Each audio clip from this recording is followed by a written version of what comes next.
As the Gillingham players gather in the dressing room for the game against Lincoln, physiotherapist Wayne Jones begins the job of massaging the players' limbs and joints and their confidence. The message seems to be, if the player thinks something will help, then do it. Keeper Jim Stannard was first into the treatment room. I think it's partly superstitious and partly to support his ankles during matches. And hopefully, if we keep on doing it, he'll give us a few more clean sheets, but we'll have to wait and see for that. Next on the table, midfielder Simon Ratcliffe. Tight muscles after 2 tough matches, a rub-down recommended. It's a sports cream that just warms it up a little bit. Not too hot. As I say, it's only superficial. It doesn't go deep into the tissues, but it just gets the blood flowing a bit.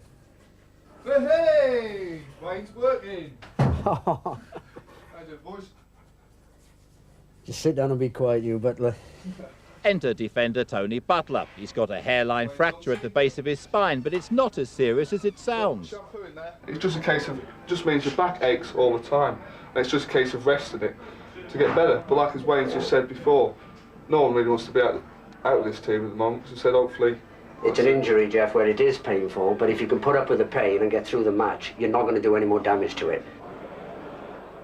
With the players as fit as any at this time of the season, Wayne and the Gillingham management team make for the bench in their latest important match. 14 minutes into the game, the Kent side take the lead. Leo Fortune West bundles the ball in for his 13th goal of the season. Not bad for a player who cost a mere £5,000, and Gillingham are on their way. Dominic Naylor supplied the cross, Leo did the rest. Hardly a flicker from the physio, but I assure you he's as pleased as Punch.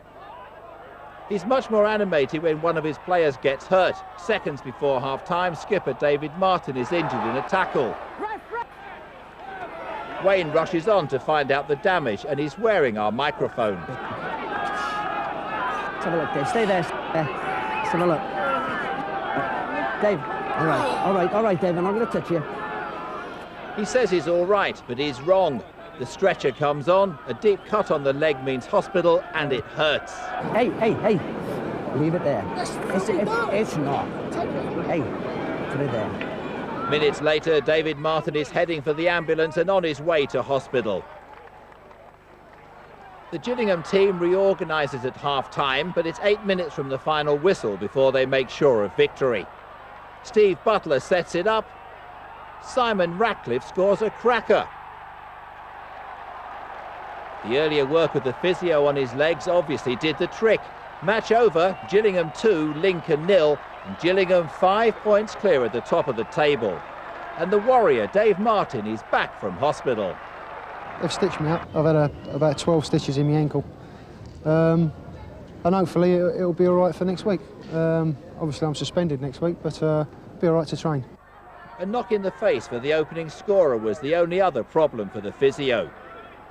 Leo had a bang on his nose, a little bloody, okay, no problem, a little bit concussed if you like, or a little bit groggy, but no after effects, although he came off quite soon afterwards, didn't he? The manager brought him off. And all the other players you worked on all survived, so you did something right? Yeah, we've got a couple of little tight hamstrings. Dennis has got a little tight hamstring there, and he came off as a precautionary thing, but all in all, good result, and from an injury point of view, apart from David, no problems.